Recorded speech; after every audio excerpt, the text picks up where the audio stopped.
stop smiling or stop enjoying life because we have challenges.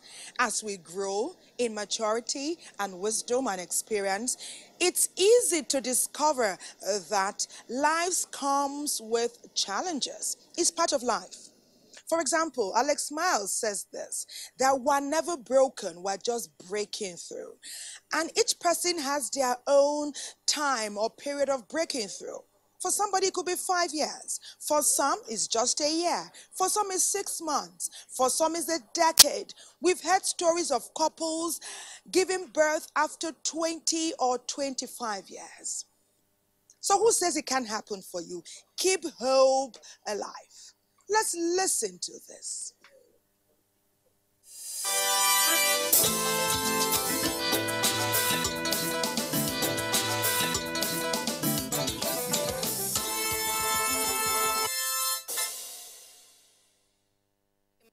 Yes, our lifestyle at times affects our ability to have children in the sense that some people they are used to like taking alcohol, like smoking, and at the end it affects their ability to get to have children, to have a child. It may and it may not. Even those who are not addicted to drugs, those who are living healthy and a good lifestyle, they are looking for children, they are looking for kids, but they can't have one. But even the drug addict who drinks, who smokes, who take all form of harmful substances, he has many children. Our lifestyle affects our ability to have children because our attitude, character, behavior matters a lot. The way we behave to our elders and many people can affect our children, our ability to have children. I think it depends on the perspective of how people see it, because I've seen a situation whereby good people that are having kids. There are also bad people that do bad things that still have kids. And there's also a situation whereby you see a righteous man or a person that is doing a good life cannot be able to have a child. So they think it depends. They will go to the hospital to check themselves, like medical checkup, to know if anything is wrong. Then if at all anything is wrong, they'll rectify the problem. Like the doctor will rectify the problem, give them advice, or give them something to treat themselves. Or better still, they'll keep praying and have patience for God to answer their prayers and grant them a child. If couples face challenge in having children, what they need to do to manage, I think they should go into prayer and they should see their personal doctors about it. I think doctor will have a say about it. I think they should keep on trying. First and foremost, they need to go to the hospital and consult the doctors. And from there, because I would use my sister as an example.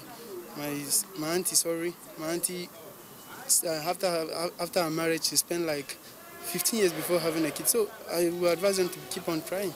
As for me, I'll first of all go to the doctor. If there is nothing, I'll move to the pastor. If there's still nothing, I will pray to God, because there is a word that says, patient dog get the fattest bone. And I'll keep on praying and keep on having patience till God's time. It's because God's time is the best.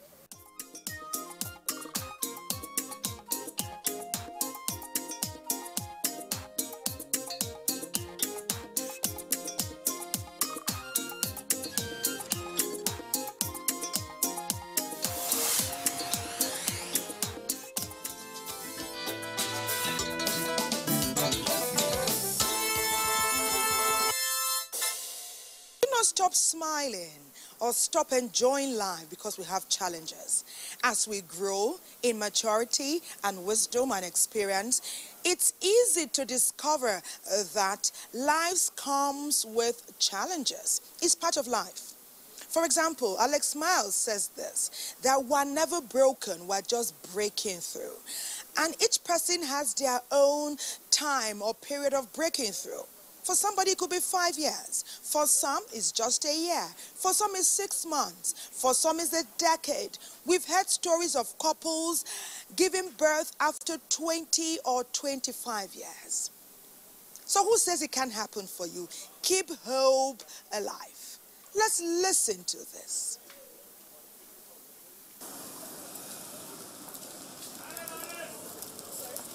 Research shows that one's diet can have a positive or negative impact on one's ability to have a natural conception, that is, to conceive and bring forth a child. As a matter of fact, studies say that you can pack your diet rich with foods that increase your ability to conceive. Researchers say you cannot control factors like age and genetics, which can be a plus or a minus, but it is in one's best interest to improve diet by eating certain foods and avoiding others to improve ovulatory functions. Sarah Krieger goes further to say that eating as if you are already pregnant can actually help prime your body for conception. Sarah is a nutritionist. Some studies also say that the following should be included in the diet regularly: fruits and vegetables, fats, talking about plant-based fats. Let's move on to carbohydrates. Research shows that more complex carbohydrates are good for women who want to conceive. Research goes further to say that bad carbs like cookies, cakes, white bread, and white rice are digested swiftly and turn to blood sugar. This blood sugar makes the pancreas release insulin to the bloodstream, and high insulin levels inhibit ovulation, studies continue to say. More of the balanced diet for that woman that wants to conceive naturally. Talk about protein, zinc, iron. Research says that more fish should be eaten: chicken, turkey, pork, and beef trimmed of fat. They also go on to highlight plant protein like beans, nuts, seeds, which they say have healthy fats and are relatively low in calories. Let's move on to dairy. Should one eat dairy when trying to conceive? Researchers say that it's advisable to consume 1 or 2 servings a day of whole milk or other full-fat dairy foods, such as yogurts and other low-fat dairy. Sugar, for example, should be greatly reduced or completely removed from the diet. Use less processed sweeteners. Avoid fruit juice, energy drinks, sweet teas, and sugared sodas. Avoid caffeine, coffee, tea, and alcohol. If taken at all, should be taken in moderation. Include foods with vitamins. Eat less processed foods. Eat more fresh. Eat more raw. In addition, everyone should form a habit of eating healthy, nutrient-rich, and wholesome meals, whether you're trying to conceive or not. At all ages, good health is desirable.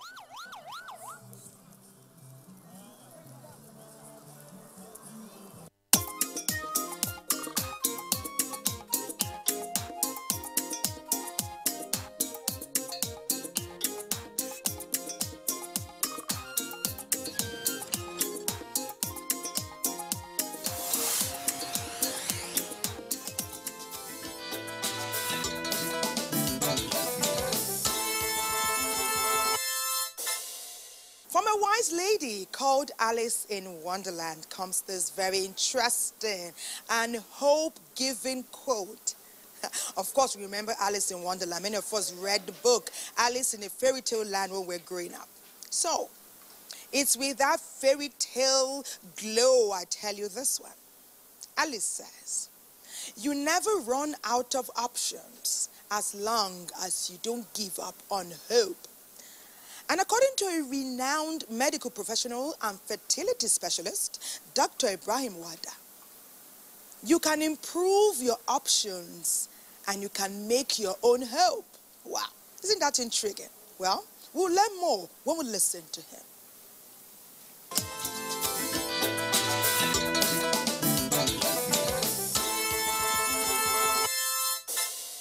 Clear and dangerous side effects. I think I can digress to say that. Equal for the man as equal for the woman. You're aware that unprotected promiscuity, that's what we doctors want to look at it as, because there are preventive measures. Sexually transmitted diseases include like gonorrhea, syphilis, and the like. HIV is another thing. So these are ABC to the world to know. The man with gonorrhea can pay the consequence of infertility. His sperm damage, the testicular damage, and so on. So why take the risk?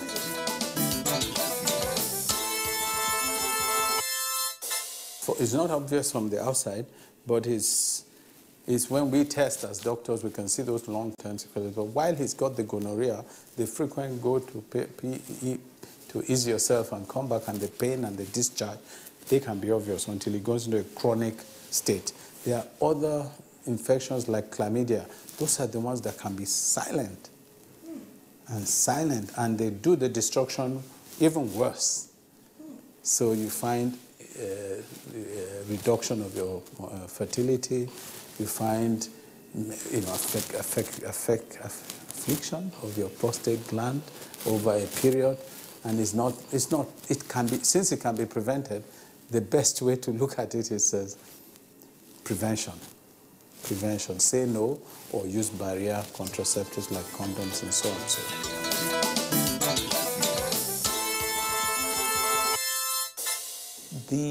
The other part of it is reproductive cancers. Women are more at risk of that. Cancer of the cervix can almost be said to be a sexually transmitted disease.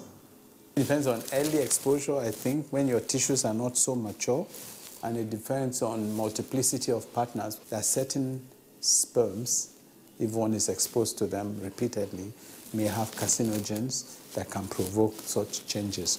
But the key issue for this cancer of the cervix is a sexually transmitted infection called human papilloma virus. It's a virus. And once it resides on your cervix, it gives you that chance that you may not necessarily develop cancer.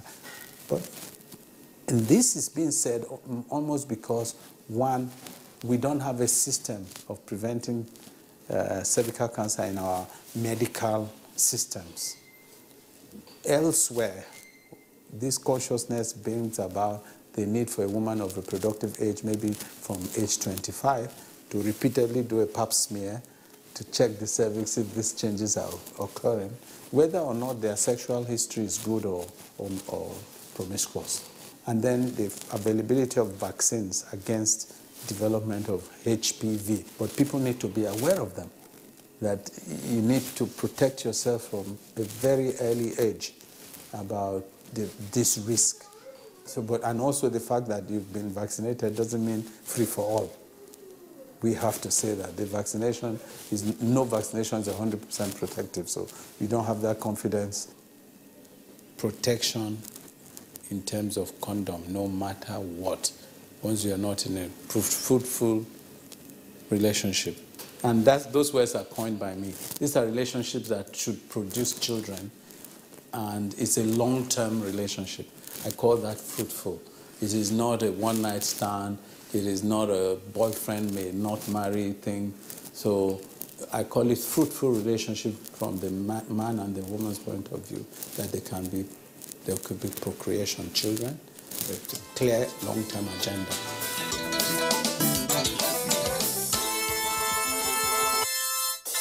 Even if a woman has been vaccinated against human papillomavirus, it is not a license to promiscuity. It's important to still use this protective means to supplement the vaccination, because there's no 100% vaccination on Earth. So the catchword is vaccination against HPV is not a license to promiscuity. Well, one of the vices of life that can threaten the motif of long life is indulging in alcohol consumption. And that alcohol abuse has lifestyle consequences or lifelong consequences. One of them, in the case of men and women, men in particular, is reduces the chemical ability of the sperms to do the job of fertility. That's number one. So we know if you drink too much and too often, you are not as fertile as your next door neighbor. Yes, it's true. What if that guy is always drinking? He has 9 kids. Nothing about nature is 100%. There will be people, who will survive any condition, whether it is plague, whether it's London fire, whatever it is. You will find some guys. You've seen earthquakes. Is it everybody that dies from earthquakes? So, but that should not say that because 1 or 2 people do it in society and get away with it, they will fine. So I need to pronounce and guide that excessive use of alcohol promotes infertility. And so families who are suffering now can take a cue from that, change to non-alcoholic beverages, or do something else, please.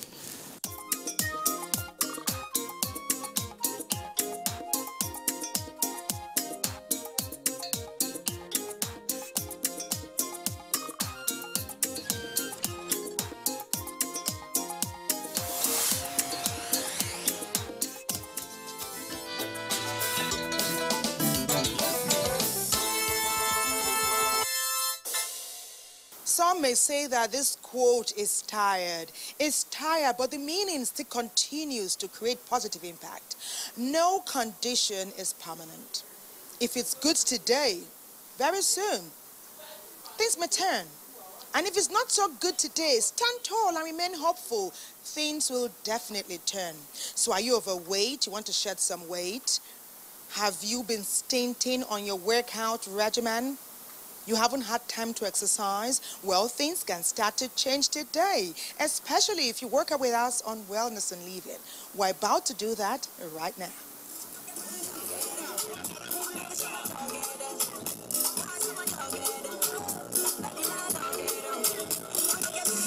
Now more than ever before, many people are becoming very conscious of their fitness and of their wellness.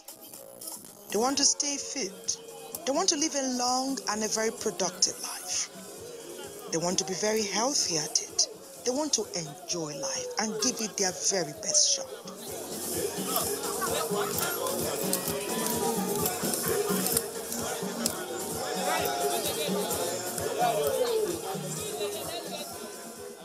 So how does one begin to promote their good health? Because it's all in our hands. We have the capability to improve our life's quality at any given time. And the best time to start is right now. For example, if you want to shed weight, you may need to go to a gym and talk to a trained instructor who will build an exercise regimen that will work for you. And you must learn to go at your own pace. Don't push yourself too hard. After all, you have your whole life to work out.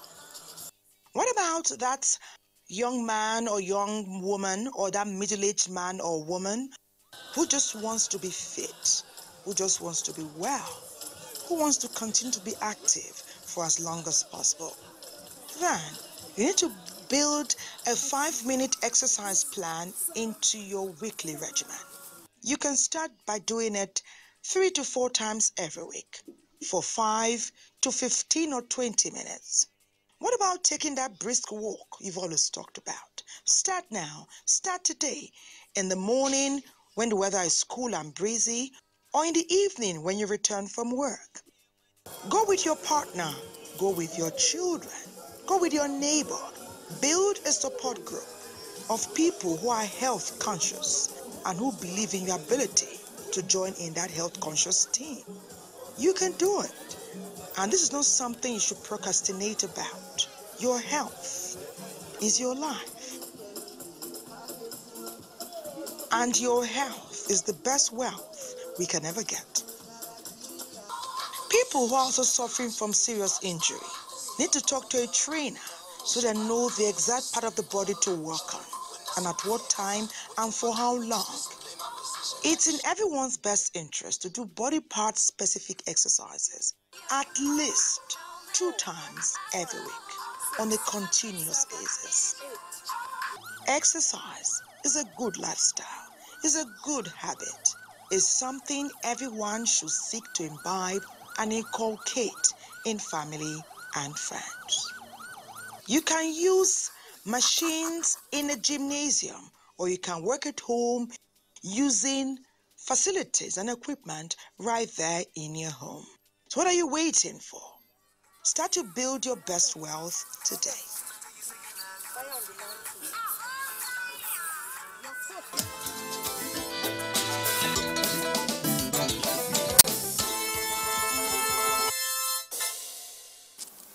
There's a phrase that caught my attention that Dr. Ibrahim Wada used over and over again while I had my chat with him. He was focused on fruitful unions. Fruitful unions. When we use the word fruitful, we mean that something is meant to be born out of that union. So it's normal to expect a couple to want to have children. And if they do, it's not surprising that they will go to almost any lengths to ensure that they do so. And he's saying that in most cases, people wait till they are 45, 50, 55, and it's long past the woman's most fruitful years. Okay, pursue career, he says. Pursue success. Be great, be innovative, be ingenious. But start early to seek assistance. Get medical confirmation. Get medical information. Get medical enlightenment. Start early. And do it together so it be a fruitful solution from a fruitful union. And it is what Robert Schuller says. He says, hope never dies as long as one is alive. So, as we say goodbye, my parting gift for you, keep hope alive. And that's how we do it on Wellness and Living. Our hope for the best health for you and everyone that watches our program is that you will get the best health ever, as long as you're ready to start right now. My name is Ethelma Obaze, thanking you so very much for spending time on our social media handle, Wellness and Living at Nigerian Television Authority. Let's come together and learn from each other as we do it again on Wellness and Living. For now, it's bye-bye.